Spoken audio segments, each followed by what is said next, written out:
I'm really not good at it. I'm the type of person who goes into the store for the sale and ends up buying everything full price. Every time I try to do it, it never works for me. You have to make sure it's attainable, right? Because sometimes I spend $10,000 in 3 months. I'm like, look, I'm not about to spend $10,000 in 3 months on this credit card, and that would get me in a lot of trouble if I tried to. For me, it's like knowing what's realistic and then knowing, okay, I could do this. Hi, my name is Chris Browning. And I'm Brittney Castro. And welcome to Our 2 Cents, where we dive into the money topics that everyone is talking about. Travel hacking. Is it a great way to get these free perks and get out and travel for free, or is it just a way to end up paying a bunch of hidden costs? Well, all right, what are you thinking about this whole travel hacking I thing? would say, I guess, hidden costs, but it's just because I'm not good at it. I'm really not good at it. I'm the type of person who goes into the store for the sale and ends up buying everything full price. Like all the items I want are full price. So that's how I feel with like the travel hacking.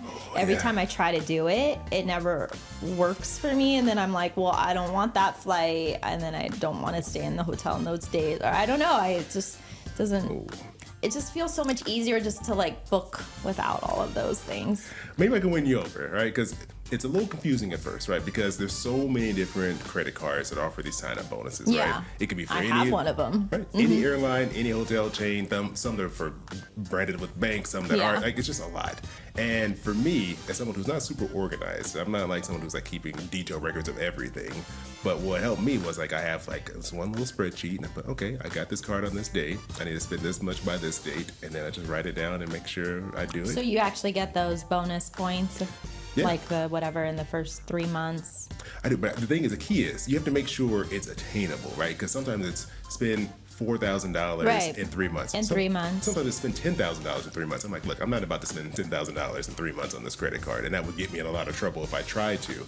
So I think for me, it's like knowing what's realistic, like getting a good grasp on how much do I actually spend in a month, and then knowing, okay, I could do this without making significant changes. And then when it comes time to using the points, you can do it and get the trip that you want, the flight that you want.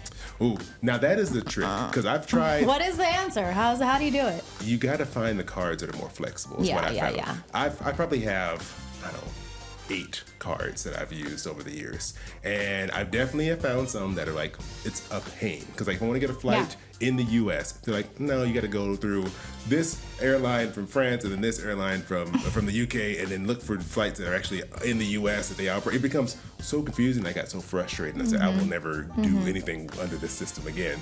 But I found one that was more universal, that, like where they give you points that you can just apply anywhere. And I find the ones that they have their own portal. So there's some cards that have their own portal on the website where you can buy flights with their points and get like a little discount, things like that.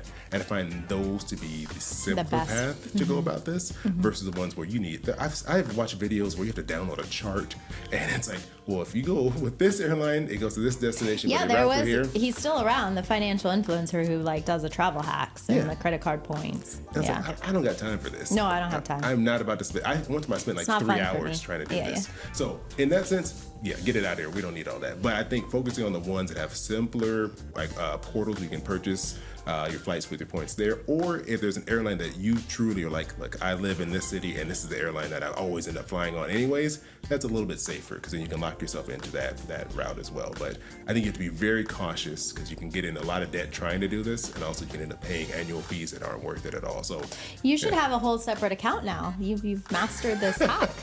I need to follow you. You know what? Maybe I will. I have the credit card points, but I just for some reason don't like to use it for travel. I don't know.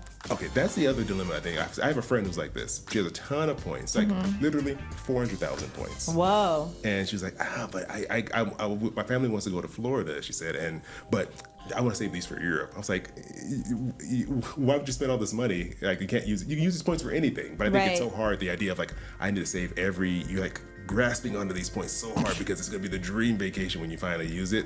And I think you got to get a little less precious about it. Yeah, like just use it. Yeah, like I'm going with my brother to his work conference. For some Where? reason. He's going to Houston. Wow. Not hating on Houston. What a trip.